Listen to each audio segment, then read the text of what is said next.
Lenses are constructed by a material of refractive index 1.5. The magnitude of the radii of curvature are 20 and 30 cm. Find the focal length of the possible lenses with the above specifications. तो radii का 20 centimetre और 30 centimetre magnitude दिया हुआ है, तो और lens का जो मटेरियल है उसका रिफ्रैक्टिव इंडेक्स 1.5 है। तो ऐसे केस में 4 प्रकार के लेंस डिज़ाइन किए जा सकते हैं।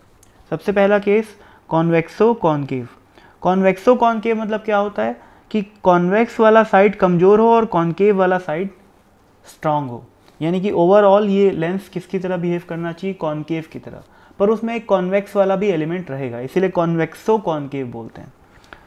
तो देखो भाई, पावरफुल साइड कौन सा होगा, जिसका रेडियस कम होगा, जिसका कर्वेचर ज़्यादा होगा, जिसका रेडियस कम उसका कर्वेचर ज़्यादा, और ये कॉनकेव साइड है।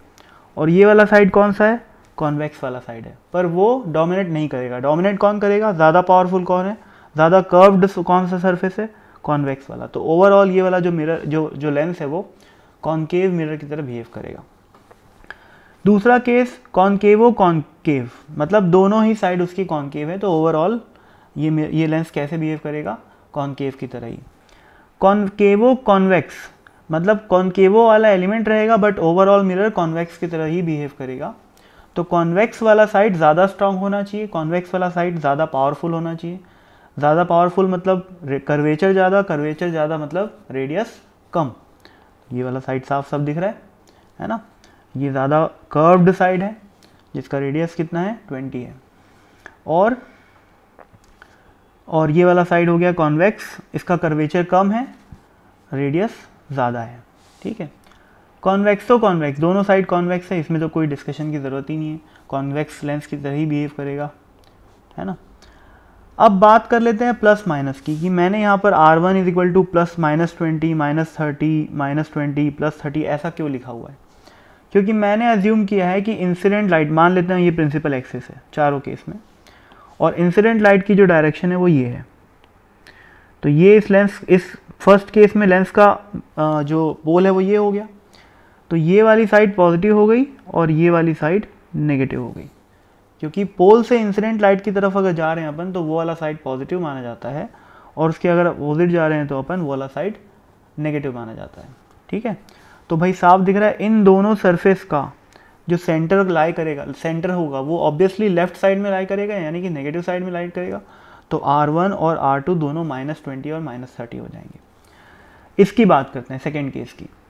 सेकेंड केस में इसका जो ये वाला साइड है उसका सेंटर साफ साफ दिख रहा है राइट साइड में होगा, तो पॉजिटिव, इसलिए R2 इज इक्वल टू +30 लिखा हूँ। जबकि इसका जो सेंटर होगा इस सर्कल का वो लेफ्ट साइड में होगा, तो -20। इसकी बात करूँ तो दोनों ही सर्कल्स के जो सेंटर होंगे वो कहाँ लाई करेंगे, राइट साइड में। तो R1 इज 20 +20 और R2 इज ऑल्सो +30। ठीक है, और इसकी बात करें तो ये वाले साइड का रेडियस पॉजिटिव आएगा क्योंकि वो राइट साइड में इसका सेंटर लाई कर रहा है, जबकि इस सर्कल का सेंटर लेफ्ट साइड में है, तो R2 इज -30। ये बात हो गई साइन की।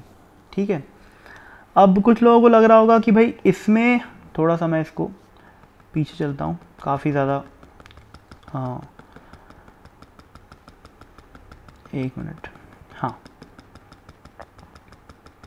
कुछ लोगों को लग रहा होगा कि सर भाई फर्स्ट केस में और सेकंड केस में क्या फ़र्क है, इसमें और इसमें क्या फ़र्क है।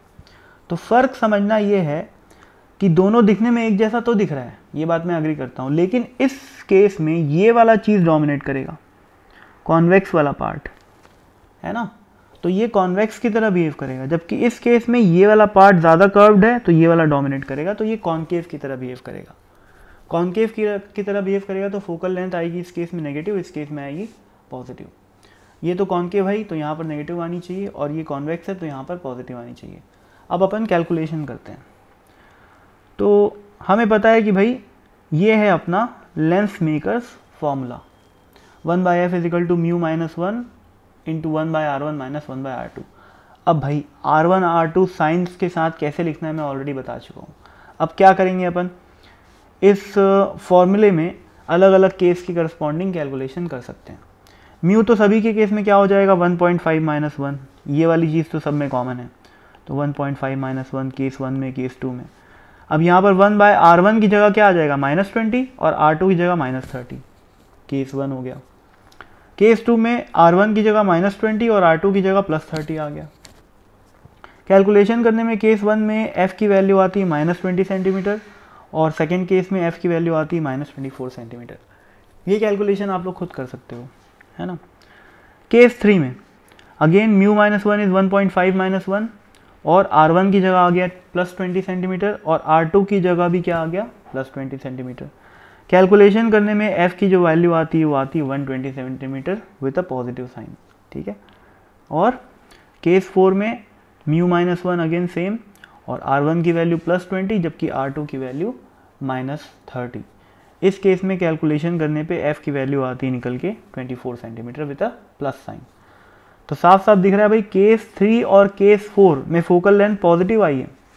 फोकल लेंथ पॉजिटिव आने का मतलब ये केस 3 और केस 4 का जो सेटअप है वो इफेक्टिवली कॉन्वेक्स लेंस है ना, जबकि केस 1 और केस 2 में फोकल लेंथ क्या आई है, नेगेटिव आई है। तो इफेक्टिवली ये दोनों केस कैसे होंगे, कॉनकेव लेंस की तरह बिहेव करेंगे, डाइवर्जिंग लेंस की तरह बिहेव करेंगे, ठीक है ना। और केस 3 और केस 4 में कन्वर्जिंग लेंस की तरह बिहेव करेंगे। तो दैट्स इट, इतनी एक्सप्लेनेशन आई थिंक काफ़ी है इस क्वेश्चन के लिए। Thank you.